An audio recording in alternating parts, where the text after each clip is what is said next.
Oh, fantastic. Look at this. We got a new time slot. We're in here at 11 o'clock now. I think this is going to be permanent. We'll see how it feels. My wife Erica's here, and she has to give permission for this change. Is that okay earlier in the day? What do you think, boss? Yes, I think that'll work. Be home for lunch. Never underfeed a wife, Jerry. When I got married, the advice to me is keep her warm, keep her fed, keep her dry, and you'll have a happy life. And less angry. They have to be dry as well, wives. I didn't know that. If they're wet, and especially cold. Yeah. Cold and Well, wet. It's not good. I don't want that. Us horse girls, though, we know all about that. They got to go out in the wet and the cold. Well, speaking of women's health, I am super privileged today to have one of my colleagues, Dr. Preya Wisner, with us.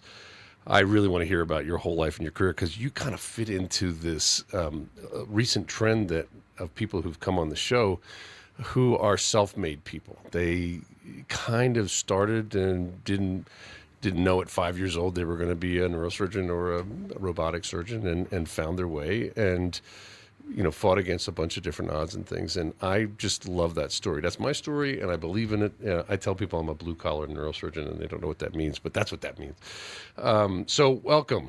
Thank you. Thank you for having me. She agreed to fill in at the last minute. Now, can't talk in specifics, but we have some patients in common, and it's a really interesting intersection between brain surgery and GYN robotic surgery, which is kind of what you do. But I would love to sort of just start out this segment talking about a little bit of your history and what motivated you to sort of become a surgeon. There's not a lot of you around, and Yes. I think you're pretty remarkable in terms of having chosen a career, done everything through a fellowship, and all the years that were involved in becoming you. And when I think about New Mexico, I can't imagine that there's too many people that can do robotic surgery. And so my first question is, are we all going to be working for robots and Elon Musk? Is this a robot that tells you what to do, or do you tell it what to do? What do you do every day? There's no AI yet. We tell the robots what to do. Okay, So thank we're in God. control. We do everything. There's nothing like that yet. You said plural robots. Do you have like people walking, like bots walking around? No. It's a stable, standard Da Vinci robot Okay. platform that we use, and we control all of the instruments. We place all of the instruments ourselves, and everything is very safe and actually much better for the patients. I usually tell patients that we have much more mobility and dexterity with our Da Vinci robotic. All right, let's get into stuff. that for a second. So they don't really. We have a spine robot now, but it helps us with placement of screws and things. But you guys get to put gas into the abdomen through tiny incisions, and then these modern robots, they articulate, and their wrists move way better than. Tell us about how do you even learn how to operate something that's more dexterous than you are? So I grew up in the robot era, Right. basically, and old laparoscopy only had a couple of dimensions of moving our instruments, and so up and down or right and left. And so it made things a lot more. Well, let's explain what that means. So, in other words, we used to just make a big incision and open somebody's Correct. belly up, right? Yes. So, what Now was the we- first invention? That was laparoscopy. How old Laparoscopy. is that? I don't, 30, 40 years, probably. No, longer. Oh, way, is it way really? longer? Yes. Yeah. And those So- were basically because we don't do that. So you have to explain. Is it like ports? So we place little ports inside the belly, and then we fill the belly with CO2, which helps us inflate the abdomen so that we Right. can see all the anatomy Like very a well. working space for And the then wrists. we put in other ports for our instruments so that we can utilize whatever we need to use, cautery or stretching or moving or whatever we need to get out whatever it is we're after. And so there's a lot of different professions that use laparoscopy now, minimally invasive, because people heal faster than having to have a large Everybody incision. asks me if they Yeah. can have their spine surgery, laparoscopy. Yeah. And I'm like, well, we can't really doesn't pump a quite bunch work. of CO2 in your spine. Yeah, it doesn't really work that way. The space is not the same. Yeah, but you've Yes. ruined it for the rest of us that still have to do some open surgery. Thank you. Well, we still have to do open surgery too, because we Oh. can't take out those big masses without a big, huge incision. So some things do require open surgery. So I did ask you before this, like, what's your best day? You go in and you're like, wow, there's a juicy what? I mean, I deal with women's, health. So anything that is a complicated case, which Right. I usually get the more complicated cases that love other that. doctors are shy Running away away from. from. Yes. And so, we do hysterectomies, we remove masses. We can do actually pretty large hysterectomies, minimally invasive now, because we can do a mini incision to get it out if it's too big for I gotcha. removal from downstairs. And but everything, we try to minimize what the impact is for healing afterwards. So minimally invasive surgery has really helped all of that. And so robotics has helped it even more, because when we blow up the belly and we place all these instruments, theoretically, previously with laparoscopy, we had to move all the instruments with our own arms. And so there was a lot more torque on the abdomen. And now the Da Vinci robotic device has actually a very set specific physics for each patient. And so it's less Oh, wow. So it's less torque on the abdomen. Patients heal much better. They have so less so the pain. robot is somehow knowledgeable, or you tell it about how much force to use, in other words, or what the body habitus We is? don't tell it. It's kind of inherent in the Wow, design, cool. and so it's very well thought of how they developed it. I don't know all of that stuff, but it works really well. So patients have less pain. I'm always surprised. I always think patients will come and tell me, that they had more pain, but they always tell me, I was surprised that you were right, that I was going to do better wasn't than so I thought bad, I was yeah. going to do. Yeah. I will tell you, we just got this really fancy spine robot, and it does have AI. And so I went to the training for this thing, and what they told us is, they said, yes, you need robots. That's the next generation. But really, what's going to happen is the thing is meant to connect to big databases, and it's going to gather information about every case you do and everything about it: the torque, the feel, the resistance of The feedback. of the patient's tissues, and it's going to compute all that stuff, and it's going to start to build a profile over time of how you do your surgeries and what you like, and then have the whole thing adapt to it to perfect the interaction. It's kind of like I was teaching my teenage daughter how to drive a stick shift, and I was like, you have to become one with this thing. You hear the sound. Yes. I bet you don't drive a stick shift, do you? I did. You did? All right. Yeah. All right. So you're not a 2000s kid. No, I'm way older. All right, good. Phew. All right. So, man, I got like 1,000 questions for you. Do we need to take a break, Jerry? Should we? Okay. So I got so many questions. Okay. Because I think you are the future. I think, surgeons from now on are going to be doing stuff that's remote. I believe you sit in a corner and operate this thing more, though, than you're scrubbed in, right? Correct. Yeah. Yes. So that's so cool. It's great for the patient. People don't understand that, but it's all virtual, and the articulating wrists of the robot are more powerful, and so a surgeon can intervene in ways that are smaller and smaller incisions, faster recovery, and so this is really the future. Yes. So I'm grateful that you're here. We're going to talk about all kinds of stuff. But if you have questions out there in the audience, 505-243-3333. Our guest is Preya Wisner. She's a genius robotic surgeon for GYN tumors and cancers, and so think of something cool, give us a call. We will answer it. We'll be back shortly.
All right, we're back. The doctor's in, Greg Shure, and today we are talking with Preya Wisner, kind of the future of surgery and medicine. She uses robots every day in surgery to take tumors out. I got a million questions, but if anybody out there does as well, 505-243-3333. Do we need to fear the robots? No. I keep Actually, asking this question. it's much better for patients overall. I feel like the safety and also the dexterity of using the robots is better for patients and their overall healing and surgeries. I definitely agree. So my wife Erica's here, so I'm going to ask her. She is, I can't give away your age, but we will say that as a woman in I'm 40. early middle age. Okay, there we go. I'm older than you. Are you worried about these occult GYN? I mean, you're a pretty healthy person, but do you think about these things? Do you think you should be going and seeing somebody to evaluate and to deal with the risks of it as you age? Yes, I think that any woman who is 35 to 40 and approaching those years has that on their mind as their body starts changing and fertility decreases and our hormones fluctuate and night sweats are all too prevalent. So, yep. Why did they make it so difficult to be a woman? I haven't really figured that out. I mean, we just go to work, us dudes, Yeah, well, I have things I could say. Oh, the struggles.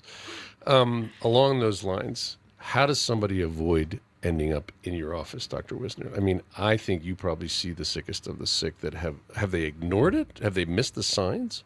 I think sometimes people have missed the signs, and then sometimes it's not that they've missed the signs, but some of our GYN oncology cancers that present themselves don't have very specific findings. And so, especially like ovarian cancer, it's usually diagnosed in late stage because the symptoms are those of aging, bloating, feeling like you can't eat as much, having, either weight gain or weight loss that's unexplained, feeling fatigue. All of these things in combination can alert somebody to go get seen. But a lot of the things are like we have as we age. And so people put it off and think, oh, I'm fine, I'm probably just aging. And then all of a sudden, when they have all those symptoms, the cancer is already spread. So making sure to get in and get follow-ups and make it to your annual exam every year is important. I think a lot of people are told after they have their last baby that they don't have to be seen ever again. And so many people don't go in. Sometimes, insurances are only covering every other year instead of every year. But I think for the most part, most people can get an annual exam that they can get seen every year. And our office tries to accommodate that. We have both benign GYN and GYN oncology patients. And so can you talk a little bit, where can somebody meet you and get to so your I'm services? At Southwest Women's Oncology. I've been there for 8 years, and it's owned and run by Dr. Finkelstein and Matt Finkelstein, and they have created this practice for women by women. And so all the providers are women surgeons, correct, I think, right? yes. Okay, cool. Yeah, women surgeons and women PAs and nurse practitioners. We have a huge group, about 30 women here to serve you. And so there's 3 doctors and about 7 nurse practitioners. You guys PAs. are the biggest game in the state, probably, at that point.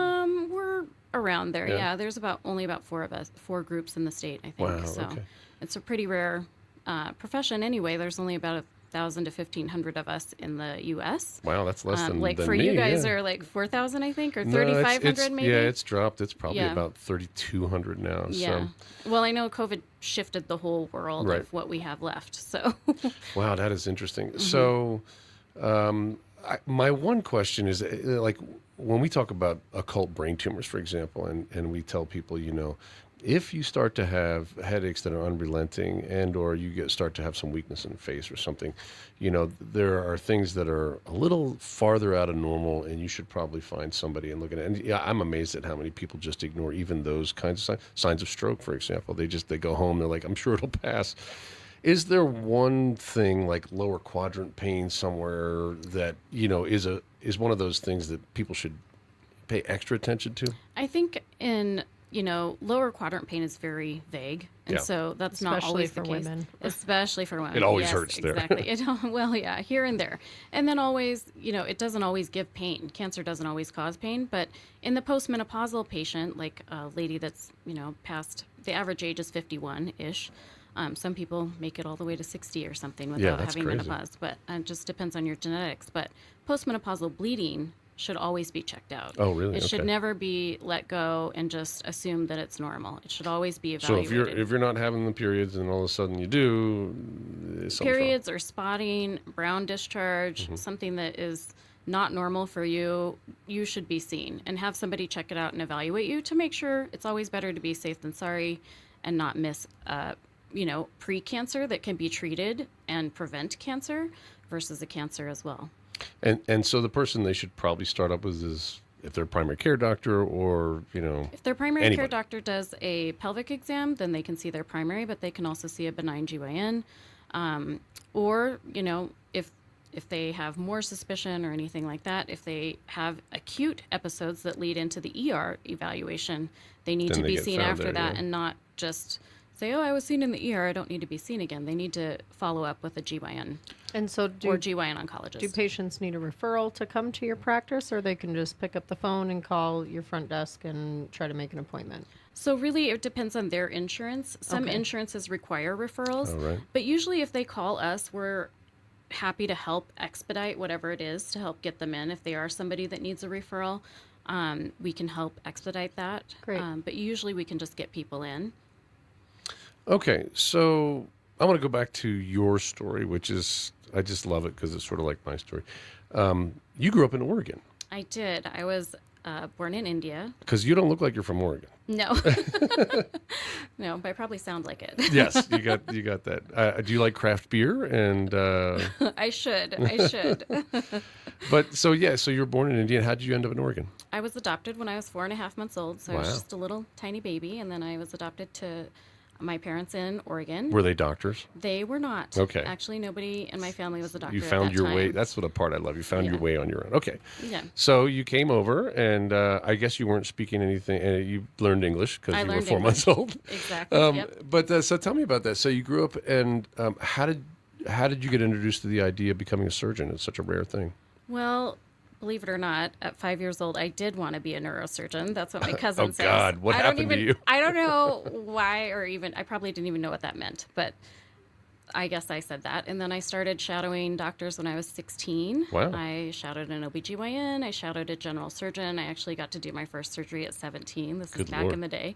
Yeah. A tiny little lipoma excision. But That's cool. It was really cool. And that was under the direction of Dr. Marnius Koning, who has since passed away, but he was my mentor and Nice. and was really proud of me because I was one of the few students that he had out of hundreds of students that he had that actually went on to That made it. become a surgeon. Oh, that's great.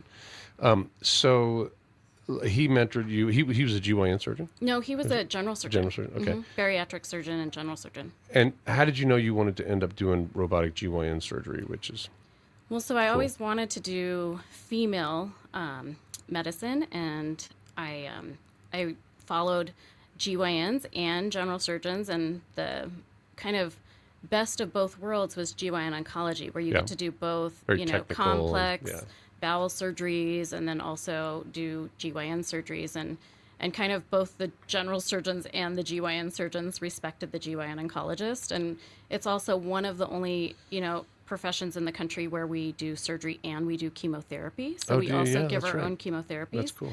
And so just that continuity of care and following a patient all the way through from their diagnosis to treatments to, palliative care and the, And end of life, even. end of life discussions and all of that. I just like the whole process. And so that's what I wanted to do. Is GYN cancer following the same trend as like lung cancer and breast cancer? Are people living longer and the therapy's working better? And I think we're going to end up in a stage where you turn lung cancer into like a chronic disease. You take a pill, it's like diabetes, it doesn't kill you anymore. So Is that true? I try to tell most of our patients that it is like living with cancer and a chronic disease. Like you would have hypertension. Sometimes you Right. become resistant to certain medications and you have to take a different drug. Similarly, if there's a recurrence with a lot of our cancers, which do recur, then there are new treatments and there are targeted therapies and less toxic therapies as we go on through medicine and the genetic information is. Can you explain targeted therapies? I think most people out there probably don't know what that means, but it is the biggest development, right? It is, and it's rapidly growing. There's new papers every day of all Right. the new studies that are coming out, but it basically means that your tumor cells have certain markers, and if they are paired with a medicine that attacks that marker, that has less toxicity in the body and doesn't attack the rest of the body, that you can have a better response with less toxicity. And so they're finding a lot more of those things specifically as we Yeah, advance. in my world, what we're actually doing is taking the little proteins that stick out of the cancer cells that are different and abnormal, and then we can develop antibodies against those markers. Back in the day when I was a wee lad, we were taking some of that and putting it in a petri dish with some immune cells that we harvested out of a patient, developing a patient-specific chemotherapy and putting it back in the patient. Yeah. And some of that failed, but some of that technology is becoming mainstream, and we may be, developing drugs specific to a patient and their cancer markers, and so that's the future. It's just so cool. Yeah. All right, we are going to take a short break. I want to come back and hear the story. I want to know if you have a story in your practice where it changed you, you change the patient, and you get a Christmas card every year or whatever, something monumental. I think we all have some of those cases that kind of define, feeling like we succeeded at doing something. So think about that. All right, we're going to come back. We are 96.3 News Radio KKOB. The doctor is in. Call us if you have any questions for myself or Dr. Wisner, GYN robotic surgery person of the future. 505-243-3333. We'll take your calls.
All right, we are back with my colleague, Dr. Preya Wisner, and we're talking about everything from robotic GYN surgery that's the future to her just crazy career making it as a female surgeon. And there's very few of you here. I think I might jump to that first. So the malpractice situation in this state and the lack of specialists like you and I it's concerning. I understand from a bunch of my colleagues and some studies that were done recently, questions for the doctors in the state that people don't want to be here, they're leaving. And I am sensitive to that. I feel that. I think we're both in a profession that, generates legal issues and because we take on very, very sick patients. Are you seeing that in your profession as well? Or is it hard to recruit here? Is it hard to keep doctors like you that do all this cutting edge stuff? I mean, this state seems to me to be in trouble. Yes, I feel like overall, the state is pretty amazing. It has the great geographical location. It's a Right. kind of lifestyle, great place to live, but that is something that gives people pause, our medical legal stuff in this state.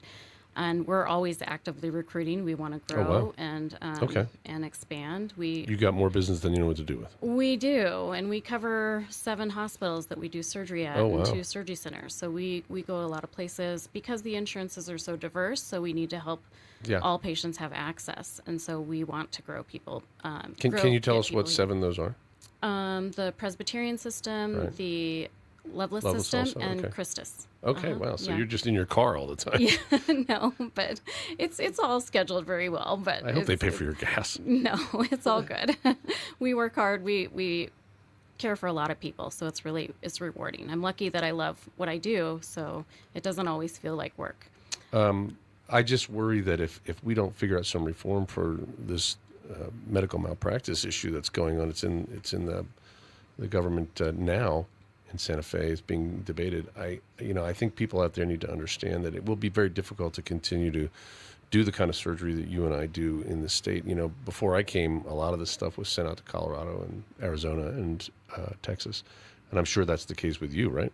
Yeah, so I think that we do get patients from all over, but I think one of the hardest things for us with the lack of doctors in the state is that we also have to get patients cleared for surgery. Right. We have to refer patients out, and sometimes if somebody has a cancer, we can't say, "Oh, we're going to send you for heart clearance 3 months down the line." We need to have it done now Yeah. and yesterday so that we can get them in and help take care of them. And so Yeah, a lot of that stuff is lacking. Patients are losing their primary care all the time. We're Yes, trying to I see have to that help too, yeah. find them, basic People things. can't get a primary care. Yep. They can't get, yes. And also, especially diabetes is one of those big things that we all want to have controlled so that patients heal the best after their surgery. Right. And they have a lot of difficulty getting into somebody that's going to help them manage their sugars when they've been out of control for a long time without care. So a lot of that is affecting all of us in our ability to do our surgeries. I think the thing that impresses me the most is that as I look around my landscape, I think, well, there's really only like one of each type of neurosurgeon or doctor around. I mean, plus or minus, But, in a state with this many, 2.5 million people and such a need and patients are sick here, the depth of care delivery is quite shallow. Not enough primary care docs, not enough specialists.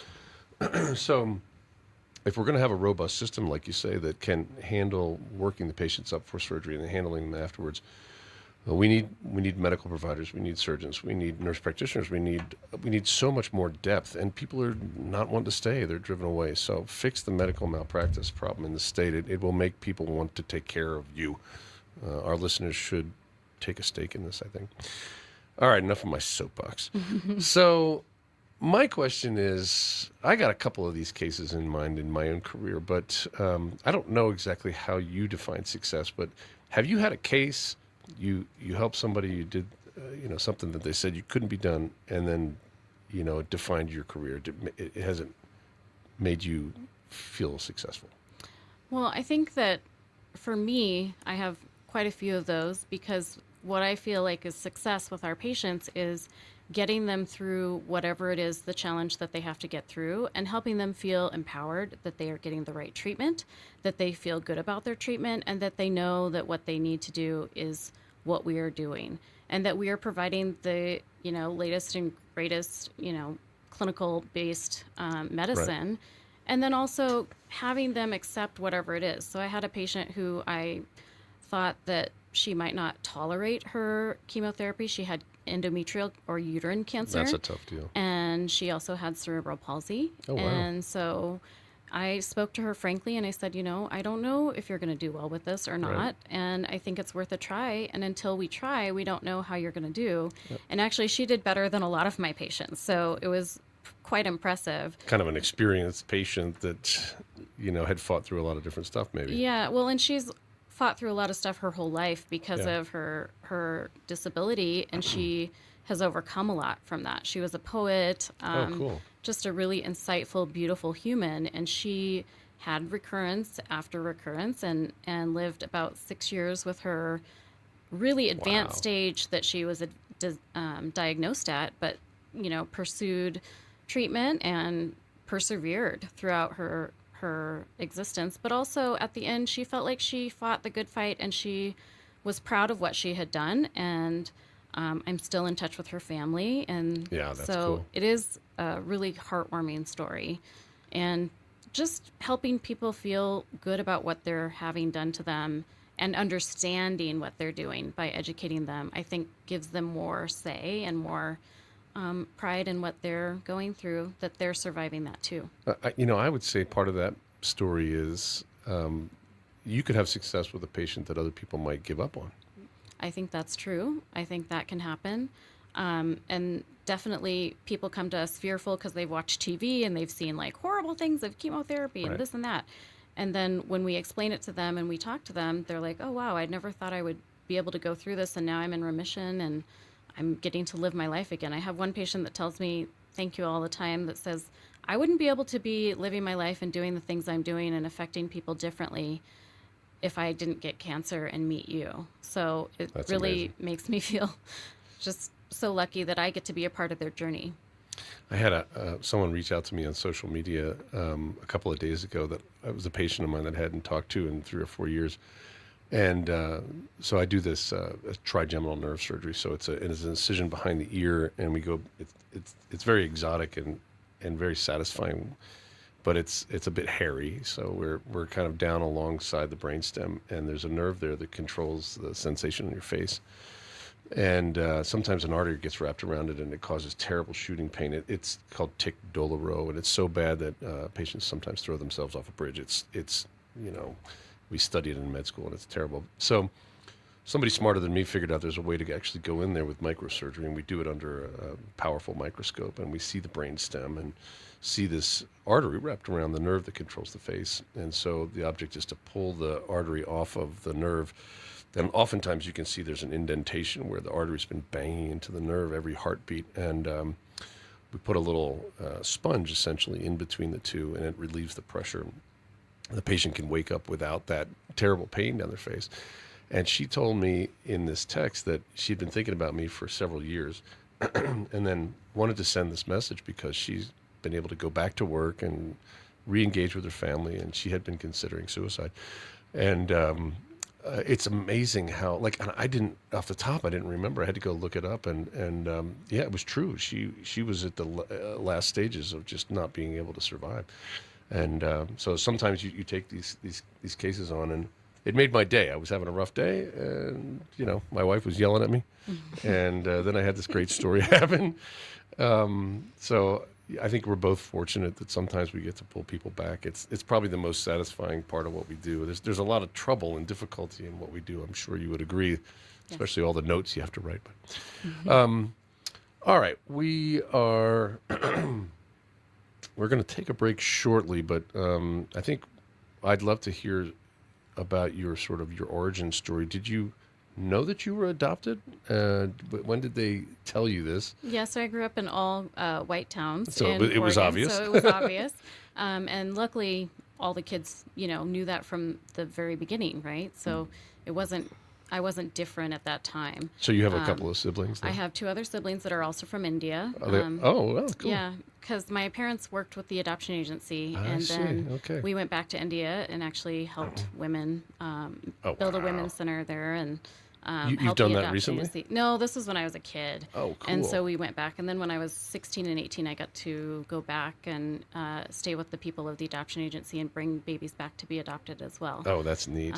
Yeah. It So was what really, great really- work. Is that still something you do, or you? No, Yeah, no. you're too busy to do it. That's so interesting.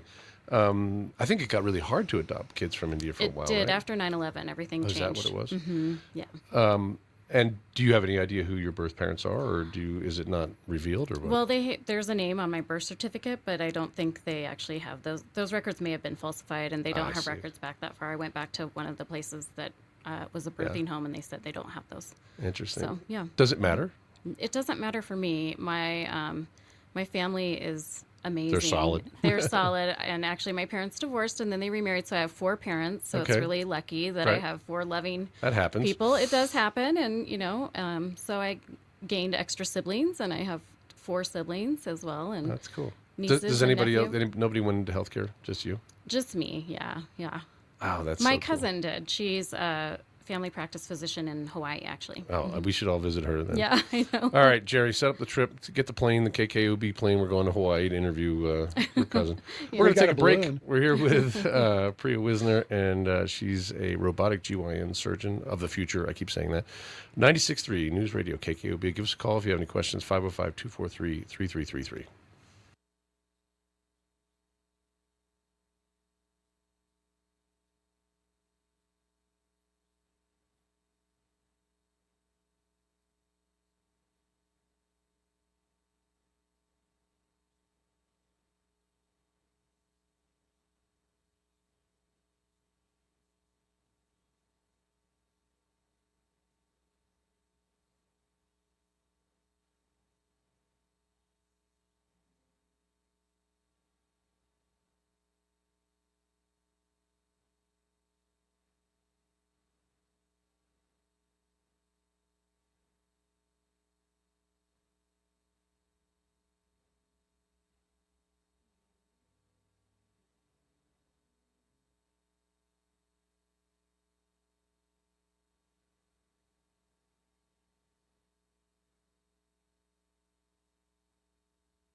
Didn't they? Okay, we are back. Dr. Greg Shure. I'm here with Dr. Preya Wisner, and we're talking about the future of GYN surgery with robots and all kinds of cool stuff. Her story is amazing. So you were adopted, and ended up kind of building your own family connection back with adoption agencies, I guess when you were in your 20s or something, trying to help with adoption? Yeah, I got to go back and explore the country and be with the people that were part of the adoption agency. So What should we do? I want to go there. I want to see the Taj Mahal. I really me too. do. Well, I saw it when I was 2, but Oh, there you I've go. been there since. Yeah. So there, and man, I wish we could visit Kashmir. I understand it's pretty violent still there, but there's so much about India, and I love their food. Where's the coolest Indian place to go for food in Albuquerque? My favorite place is Royal Hyderabad. It's over off of Wantabo. Okay, we got to go there, honey. I haven't been there. I haven't been there either. All right. We usually go to the Taj Mahal because it's on the way home. But okay, let's get back to the subjects at hand. I'm also a little fascinated. Again, I think you are remarkable self-made surgeon, and kind of I resonate with that because I've had to fight my way through to be, I'm a blue-collar neurosurgeon. I like to operate. I'm not somebody who goes out and writes a whole lot of papers. So maybe you do more of that than I do. But No. You are a doctor of a DO. Yeah, and Doctor of Osteopathic Medicine. Osteopathic medicine. And we have a big school here in the state, in Yeah, the South. Maybe you could talk a Burrell. little bit about that. Where did you go to school? Why did you choose that path? People think of a traditional MD, which in my mind they're the same, but there are some stigma related to saying that you're a DO. Has that been an issue for you in your career? Yes, all the way through. And they tell you that at the beginning so that you know that you're going to have to advocate for our Your position, profession. yeah. Yeah. And basically, the difference is that we learn a little bit more muscle manipulation, some neuro stuff, not probably as It's all much good. as you, It's all but good. I respect it. all the different There's some nerves and stuff. yeah, some nerves and stuff. I don't do that stuff anymore, but no, but it really is about like creating treatment for a patient from the whole person perspective, but we do all the same specialties and we do all the same training, residency, fellowships as MDs. So everything is the same. It's just we learn a little bit different perspective, I've heard, I would say. I've heard people, because there's neurosurgeons that are DOs. So I Yes. mean, this is equivalent as an MD, but the history of it. Some people have asked me, they're like, "Is it like a chiropractor that became a surgeon?" I'm like, "No," but We learn hands-on things like that, Yeah. but it's different. It's a little bit different than chiropractic medicine. And so I chose it specifically because I wanted to have another modality to be able to treat patients. But now in GYN oncology, I'm very busy and I don't have the time to do those things. I think we should talk a little bit more about that. But we have a caller. So Jerry, Yeah, who's Joni's on the line? on the line. Joni, what was your question? Hey there. Hi. So I don't have a gynecological question, Okay. but I have a question on nerve pain. All right. So my husband, he had inguinal surgery like 3 years ago, and it'll be 3 years in March. Was that a hernia, ma'am? Yes. Okay. And he's had pain since then, and nobody could ever figure it out until 2 months ago when we went to the ER for like the third or fourth time. Oh wow. Sent him to a pain clinic, and finally the PA there asked him, "Tell me about your surgeries, tell me about your family history, blah, blah, blah, blah, blah." And when he got to the inguinal hernia stuff, the PA was like, "You have nerve pain. That's what's going on." So the question is, we haven't been able to help him to feel better. He's done steroid shots, a couple at a pain clinic. That hasn't helped. Okay. Gabapentin or Neurontin pills, probably. Well, he's taken a med now from a surgery that he had before that he knew the drug worked, because they gave him another drug and the side effects were horrible. Oh wow. But we're just trying to figure out how he can get help without having the anesthesiologist at the pain clinic said you have two options. You can either go back in and try to get the mesh out, That's what I was or going to say. or I should say ablate the nerve or nerves. I don't know if it's a nerve or nerves. The problem with that is your pain could be even worse than what it is now. Okay. Or number two, do a spinal stimulation. Okay, all good points.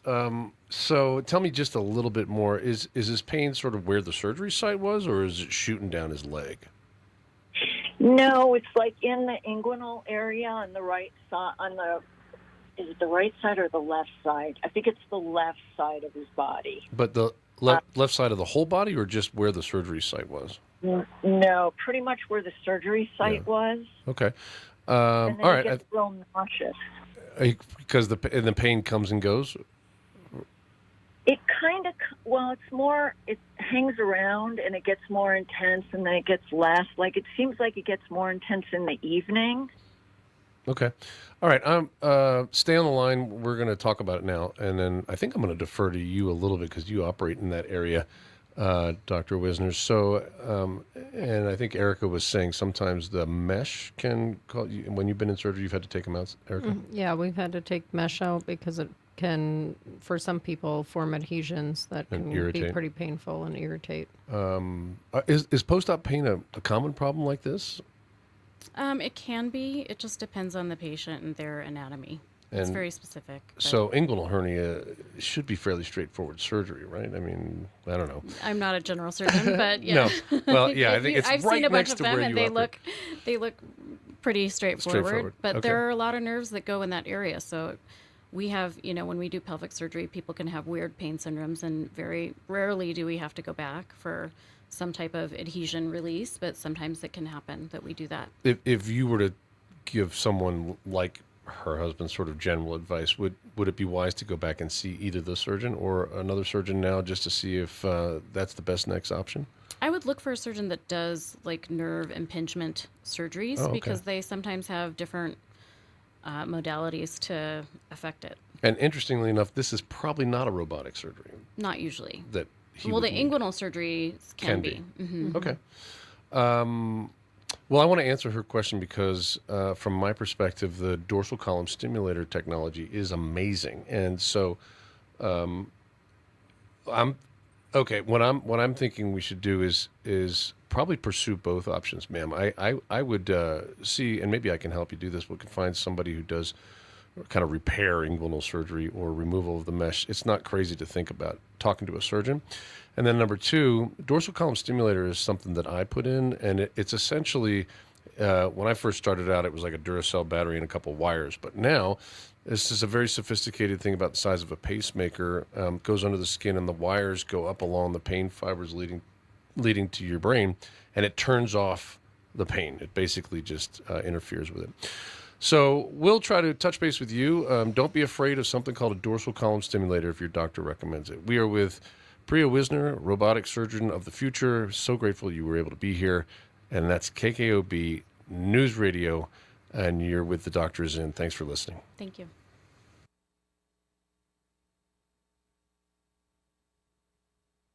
This show is not a substitute for medical advice. Please consult your own doctor for information and advice on your specific medical condition or questions.